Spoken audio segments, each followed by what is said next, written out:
Our Camila Badisha talked to one of the doctors on duty when terrorists stormed the hospital, and she also spoke to a survivor who never thought he'd see the light of day. Maute rebels took over Amaypakpak Medical Center on day 1 of the hostilities in Marawi City. Resident Dr. Samsia Di Mapinto was on duty that day and treated a terrorist in critical condition. Sa totoo lang, naiinis ka pero as a doctor, kailangan mong gamutin yun. Hindi ka pwedeng mag-discriminate na ito, terorista ito or Maute ito, hindi mo gagamutin. So, kailangan mo pa rin gawin yung duty mo as a doctor. Ako yung naka-intubate nung suspected na Maute patient, tapos namatay siya. But the trauma from that experience isn't keeping her from her duties. Kasi yun yung sinumpaan namin na din, to serve the humanity.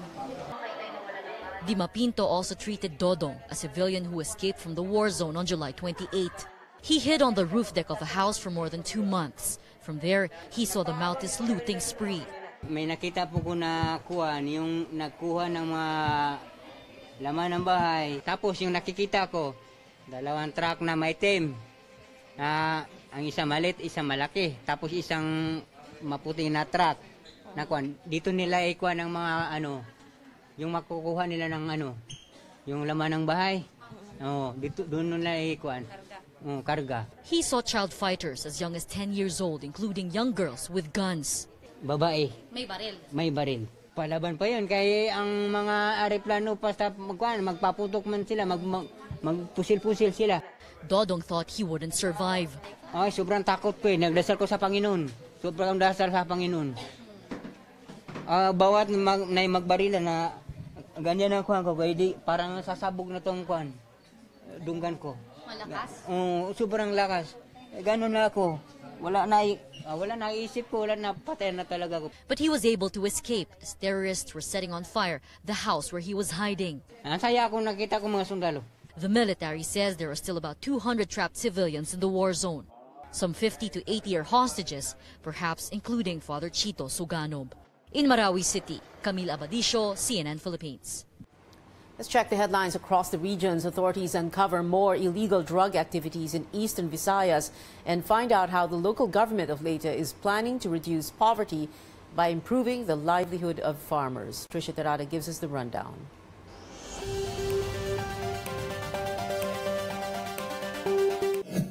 Police authorities have uncovered new groups in illegal drug operations in eastern Visayas region. This as the PNP strengthens security in all entry and exit points of the region. Although less in number, Police Regional Director Elmer Beltehar says these groups are composed of former members of the Espinosa cluster. I do not want to reveal yung mga personalities, but medyo lumalakas na naman dyan sa Alvera at saka sa Cananga area. That's why we are focusing on that. Beltehar adds some members of the group were already arrested and some were killed in police operations. The New People's Army has finally owned up to the ambush in Dihulngan City, Negros Oriental that killed a civilian and 6 police officers, including the town's police chief, almost 2 weeks ago. In a statement released yesterday, the Leonardo Panaligan Command of the NPA in Central Negros claimed the attack was a punishment against members of the local police force. The incident was among the NPA offensives that prompted President Duterte to cancel the peace talks with the National Democratic Front. Still in the Visayas, the government of Leyte is confident it can reduce poverty in the province from 23.6% to 15% in 5 years. Still feeling the effects of Super Typhoon Yolanda, the eastern Visayas region, including Leyte, had the second highest poverty incidence last year after ARMM. Governor Leopoldo Dominico Petile is confident they can achieve their target by improving the livelihood of farmers. They plan to replicate the achievements of a pilot village, Villa Conzoilo in Harot Town, that succeeded in its compact farming project. From an initial capital of 1,800 pesos and 2 hectares of land, the group of 18 farmers now has 4 million pesos in bank deposits and 20 million pesos in assets. Trisha Terada, CNN Philippines. The police in Central Visayas served a subpoena this afternoon against businessman Peter Lim, but a private security officer received it because Lim was apparently not home in Cebu City. The subpoena issued by the Justice Department is addressed to Lim, also known as Jaguar, and Roland Kerwin Espinosa. Espinosa is detained at the National Bureau of Investigation headquarters in Manila. The DOJ summoned Lim to its head office in Manila at 10 in the morning of August 14 and 17 for a preliminary investigation. President Duterte tagged Lim in the so-called drug matrix. After several calls from U.S. President Donald Trump for China to rein in North Korea, Beijing tells Washington to work things out with Pyongyang themselves. Back here at home, actor Richard Gutierrez can't wait to start a new chapter, a part of the missile critical to developing submarine launch capabilities. U.S. President Donald Trump addressed North Korea's latest nuclear threat during a full cabinet meeting Monday. We'll handle North Korea. We're going to be able to handle it. It will be handled. We handle everything. Thank you very much. We'll handle. China is telling the United States to work things out with North Korea themselves. The U.S. ambassador to the UN saying, quote, "The time for talk is over." Nikki Haley is calling on China to decide whether to challenge North Korea's leader Kim Jong-un. But Beijing's UN ambassador says it's not up to China to ease the tensions over Pyongyang's nuclear program. CNN's Will Ripley has more. When it comes to North Korea, the United States and China can at least agree on two things. One, that they want to see North Korea denuclearize, and two, that a military confrontation on the Korean Peninsula would likely be catastrophic for everyone involved. But they're so far apart on how to get there, how to try to convince North Korea and its leader Kim Jong-un to at least freeze, and what the United States wants is for them to abandon their nuclear and their missile programs, something, by the way, the North Koreans have told me repeatedly, including as recently as last month, they absolutely will not do. What the United States wants China to do, what President Trump wants Chinese President Xi Jinping to do, is to cut off all trade with North Korea and to stop the flow of oil into that country. The U.S. thinks that would put so much economic pressure on an already impoverished country that they would have no choice but to denuclearize. But the Chinese don't see it that way. They think that trading with North Korea and helping their economy grow by an estimated almost 4% last year actually keeps the peninsula stable and prevents the kind of military confrontation that could be so catastrophic.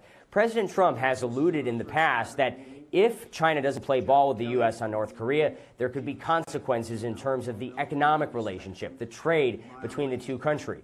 But here in Beijing, Chinese officials are warning the United States not to conflate those two issues. We believe that the Korean Peninsula nuclear issue is not relevant to the bilateral trade relations between China and the U.S. because they are two different issues in different sectors. So at a time when the U.S. and China need to be working together on North Korea, they only seem to be drifting further apart. And the rhetoric from the U.S. president certainly doesn't help the situation, with one state media commentator saying that China has become a punching bag every time North Korea launches another missile. Will Ripley, CNN, Beijing. You're still watching Newsnight, where we go above and beyond the headlines. Our top story tonight: growing calls at the House of Representatives for Customs Commissioner Nicanor Faildon to resign over a multi-billion peso drug shipment in Valenzuela City last May. And a youth group has something sweet for government troops in the front lines of the war in Marawi City. Details when Newsnight returns.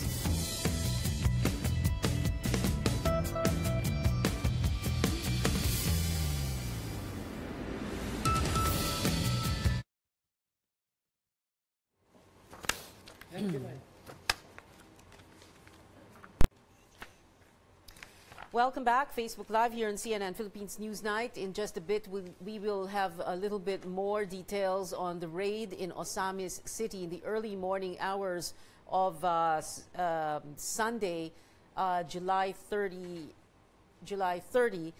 In that raid, the mayor of Osamis, Reynaldo Paruhinog Jr., his wife, his brother, and several others were killed. His daughter, Nova Paruhinog, who is vice mayor of the city, and her brother, Reynaldo, were taken into custody by police. They are now in Camp Crame. They've just been inquested, but their lawyer claiming that they should be released because the inquest proceedings happened more than 36 hours after their detention, which was Sunday morning. Also, the family of one civilian who was killed in that raid seeking justice. That story will be coming to you from David Santos. In the meantime, the House of Representatives, a day after the Senate looked into this, probing billions of drugs worth from China that got into the country some lawmakers calling for the resignation of Customs Commissioner Nicanor Faeldon. In the meantime, we'd like to greet some of our viewers. Marilyn Hernandez, who's watching from Saudi Arabia. Maricar Dakiwag, who is in Morocco. Merdiza Altendorf, who is watching from Germany. And Paul Gonzalez saying, and we quote, "Really cool that I don't have to miss the news on CNN Philippines when out on the road." Thank you very much for being with us tonight. Please stay with us until 7 o'clock. That's about 32 minutes from now. We have more stories for you when we come back.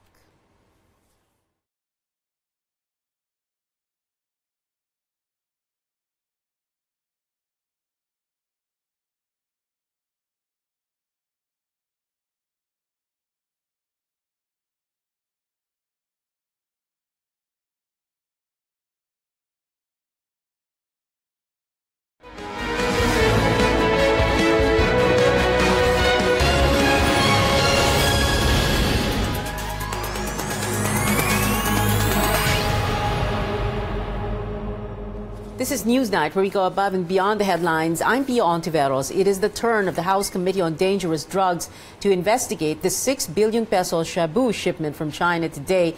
During the hearing, an official from the Philippine Drug Enforcement Agency claimed that Customs Commissioner Nicanor Faeldon blocked the PIDEA from conducting an operation during the raid last May, thereby bungling the entire operation. Our correspondent Joyce Ilas is reporting live from the House of Representatives. Joyce? Pia, Customs Commissioner Nicanor Faeldon was on the hot seat today as lawmakers and even a Philippine Drug Enforcement Agency officer berated him for, quote, bungling a multi-billion peso anti-illegal drug raid last May in Valenzuela City. They fear that because of Faeldon's decisions, no one might be held accountable for the multi-billion peso drug shipment that entered the country. Ang problema, pag anti-drug operation, makinig kayo sa PIDEA.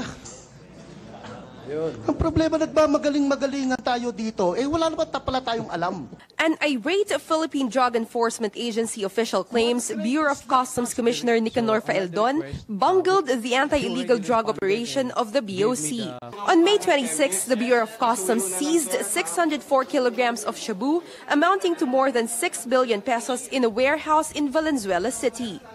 During a house probe on the shabu shipment, PIDEA NCR Regional Director Wilkins Villanueva claims the Bureau of Customs already started conducting the anti-illegal drug operation, even if they did not have the authority to do so. Worse, Villanueva says the BOC did not follow the proper procedure.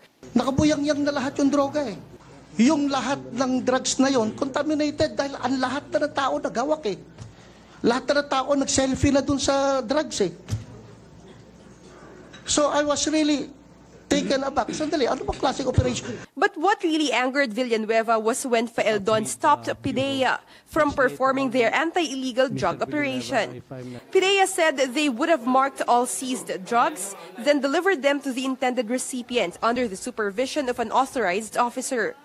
Villanueva says this is necessary to identify the person involved in the drug trade and to facilitate prosecution. Sino yung na-filean natin? Caretaker. Hindi mo pwede filean yung 2 Taiwanese ng possession. Pero kung na-control delivery natin yung 5, we can backtrack, we can file a case for importation of dangerous drugs against those 2 people. For his part, Faeldon clarifies that he did not allow PIDEA's plan because it might take too long. If you control delivery at wala kang madatnan doon, wala rin tayong nahuli. That is the purpose why I want it delivered na. Faeldon adds that he did not allow PIDEA to deliver all drugs to the intended recipient to ensure that there would be evidence against the owner of the warehouse. Some lawmakers also reprimanded Faeldon for, quote, bungling the anti-illegal drug operation. Kasi kung titingnan mo, ang dami nating na-violate, wala na. Ika nga, parang surrender na tayo. Believe me, pagdating nito sa husgado, ewan ko kung saan tayo pupulutin nito. So, obvious na talo tayo rito. Because of this, some lawmakers call on Faeldon to resign from his post.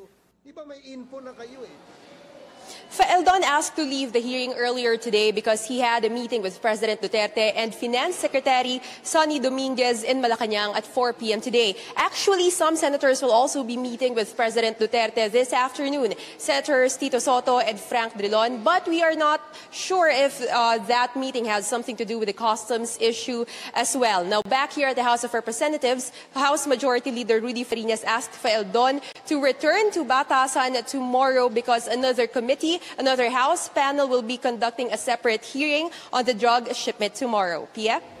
Well, Joyce, House Majority Leader Rudy Fariñas earlier saying that Customs Officer Larry Bert Hilario is in the protective custody of the House. Tell us again, who is Hilario and are we going to see him tomorrow? That's right. Larry Bert Hilario was the Customs Risk Management Officer who Faeldon said failed to encode in the BOC's system that the contraband coming from China, or that the shipment coming from China was contraband. Now, during the Senate hearing, Faeldon said that since he suspended Hilario, he has not been in contact with him. He could not locate him. But Fariñas said that Hilario is now under the custody of the House of Representatives and that he will attend the hearing tomorrow. This is why Fariñas said he wants Faeldon to attend the hearing tomorrow because he wants Hilario and Faeldon to confront each other regarding the discrepancies in their stories. Pia? Joyce Hilas reporting from the House of Representatives. Organizers saying it's all systems go for the 50th ASEAN ministerial meeting, which starts tomorrow. The event will be attended by a number of foreign VIPs. While officials say they have not monitored any security risks, they're still keeping an eye out on some groups which may pose a threat. Ina Andolong has this report. About 1,700 delegates from different countries, 27 of them foreign ministers, gathering in Manila for the 50th ASEAN ministerial meeting. Organizers say preparations are all set. The Foreign Affairs Department says delegates will tackle pressing regional issues like China's militarization of the South China Sea and North Korea's recent missile launches. Another highlight of the week-long meetings, the foreign ministers' endorsement of the framework of the Code of Conduct in the South China Sea. This framework, which sets guidelines on how countries should behave in disputed areas, would be the most concrete output stemming from initial efforts to come up with an actual binding agreement 15 years ago. After it is endorsed, after the approvals process has been dealt with, we expect that the talks on the actual Code of Conduct will begin in earnest. The activities will primarily be held at the CCP and PICC area. 13,000 uniformed personnel will be deployed to secure the delegates. The PNP has not monitored any serious terror threat on the ASEAN meetings, but Metro Manila Police Chief Oscar Albayalde admits they're closely monitoring a few members of the Alex Bongcayaw Brigade or ABB and the group Balik Islam. ABB is a death squad formed in the 1980s. Albayalde says they received information that a few ABB members have joined Balik Islam. Medyo hindi na rin aktibo yan. And probably they're looking for another group that would probably support them. Yung mga extremists na involved yan sa or members of the threat groups are basically, most of them are Balik Islam, although not all Balik Islam are extremists. Albayalde says officials are monitoring areas where members of these groups could be gathering, specifically in the Maharlika village in Taguig, Quiapo, and Baseco, Tondo. The ABB started out as a breakaway group of the Communist Party of the Philippines armed wing, the New People's Army. Albayalde, however, was quick to say they've not established any new link between the groups they're monitoring and the Communist Party of the Philippines, whose leader, Joe Masison, has been on a word war with President Duterte since the peace talks were called off. Wala pa yun. Hindi pa natin na-monitor. Although we're looking into that. No, there's a possibility. Albayalde stresses they've not seen any indication that the groups are out to disrupt the ASEAN meetings, but they're keeping their guard up to prevent any attack, whether or not they're aimed to disrupt the ASEAN activities. Ina Andolong, CNN Philippines. Aside from several members of the Parohinog family, 11 security personnel and supporters were also killed in that early Sunday morning raid. The family of one civilian who allegedly fought back is seeking justice, and they're calling the police operation a massacre. Our senior correspondent David Santos has that story. Sympathizers pour in as the 9-day vigil starts for Mayor Reynaldo Parohinog Sr., his wife Susan, and his 2 siblings. Outside the basketball court where the remains lie in state, more people are grieving. Nestor Cabalan has been a volunteer tanod or watchman in Barangay San Roque for more than 3 decades. He was among 4 tanods killed Sunday dawn when policemen carried out their operation. The tanod supposedly fought it out with the PNP raiding team. Paano magkaroon ng Armalite ang papa ko? Di naman marunong magpaputok ng baril yan. Police claims they recovered firearms and explosives, even drug paraphernalia from the tanods. The family of Miguel de la Victoria find these allegations improbable, even ridiculous. They ask how could a group of aging, baton-wielding village watchers stand against heavily armed police units?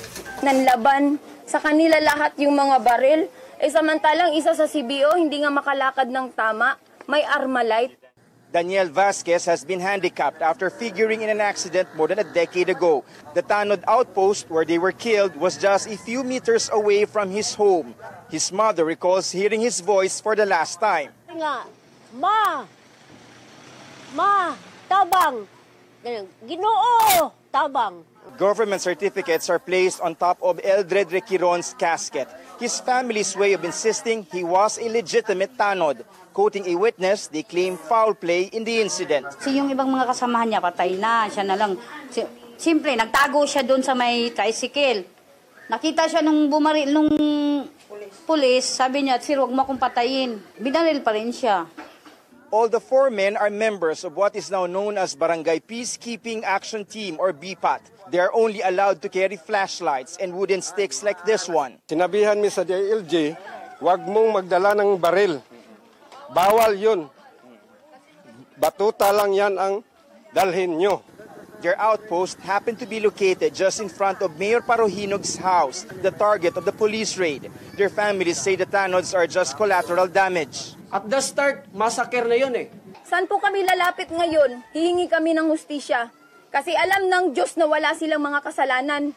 But Osamis Police Chief Inspector Jovi Espenido downplays all these allegations. Front nila na magsabi sila na yung tao nila ng mga tulisan or mga hold-uppers na CBO, Barangay Tanod or BPATs para makajustify sila na magwardya sa bahay ni Mayor. Espenido says he is ready to face any investigation. They can sue me. He challenges families of those who died in the raid. The controversial officer is confident truth is on his side and so is God. In Osamis City, David Santos, CNN Philippines. Osamis City Police Chief Inspector Jovi Espenido also presented hundreds of assorted firearms turned over by several barangay officials to the police since June 14. Espenido had earlier warned these officials and their supporters to turn over these firearms or the police will go after them. Espenido said 20 of the 51 barangays were among those who have turned over the firearms. You're still watching Newsnight, where we go above and beyond the headlines. Check out these commemorative banknotes. The Banco Central says they will soon lose their monetary value. Find out when later. Plus, we'll tell you what happens during a blackout more than what meets the eye. Stay with CNN Philippines.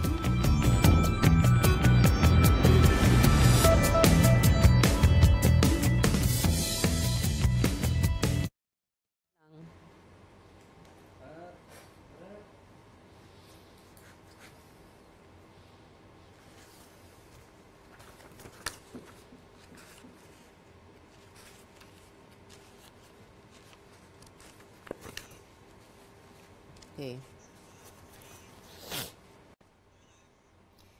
Welcome back to Facebook Live. Next, here on Newsnight, Balikbayan boxes, tax-free. That's for overseas Pinoys who want to send home things to their families. Also, we'll have all those details for you later. Also, in entertainment news, veteran talent manager Alfie Lorenzo passes away. There is much reaction to that, not just in social media, but also in the showbiz industry. We'd also like to say hello to some of our viewers. Marilu Lapus, who is in Singapore. Belen Kinsayas, who is watching from Turkey. James Bautista, who is in Australia. Shane Lopez, watching from Oman. Thank you very much for being with us tonight. Please comment in the comment section down below so we know what your opinions and your thoughts are about our stories. Or you can tweet us if you're on Twitter. Just tag us at CNN Philippines. We'll try our best to read all your comments.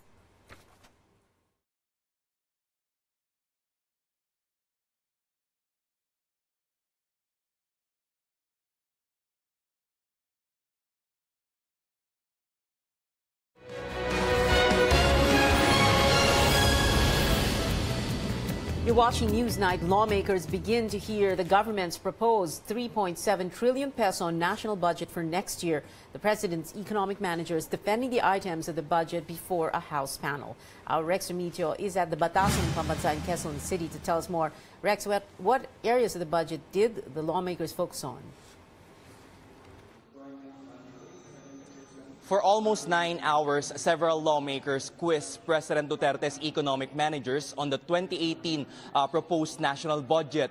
But opposition and left-wing lawmakers focused their questions on what they call the mismatches on the allocation of funds. First, they're calling out the hefty funds allocated to the administration's war on drugs. About 900 million pesos in funds were allocated to the Oplan double barrel reloaded of the National Police.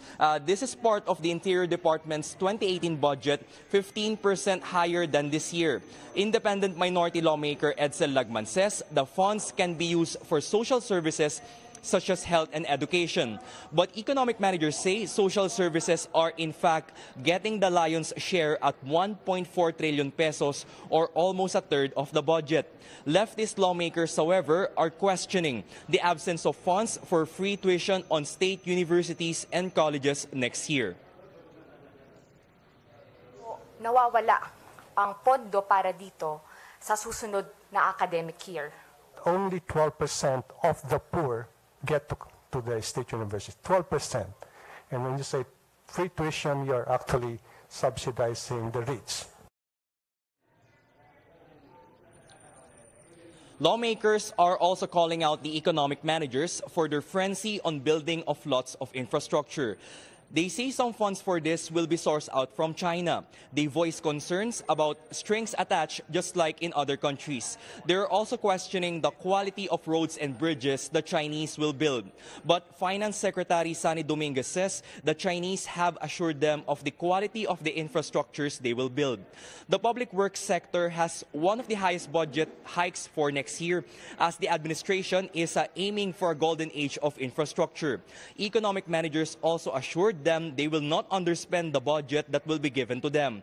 Some lawmakers are actually saying 400 billion pesos in funds are left unspent or still unspent for this year. But Budget Secretary Benjamin Jokno says there's still enough time for them to spend the funds. In the coming days, cabinet secretaries will defend the funds or the respective proposed budgets of their own agencies before the lawmakers. Pia. Rex Remitio reporting from the Batasan Pambansa. Now let's check how major roads are looking. Up on your screens, live pictures at Taft Avenue and Pedro Hill Street from the Manila Traffic Command Center. The lanes on the right side lead south of Pasay City. Traffic there swiftly moving. On the left side, if you're northbound, traffic slowing down, approaching the intersection. So you can expect minor stops going to Luneta. Video just a while ago, a bit frozen, just like the traffic almost every day. If you have a flight to catch, you're looking at the new NAIA Expressway from the Skyway. Expect a breezy drive heading to and from NAIA Terminals 1, 2, and 3. It is green and go in all lanes. The app-based transport Uber is on or in the hot seat again as transport regulators question why it continues to accept driver applications despite a ban. Makoy Popioko has that story.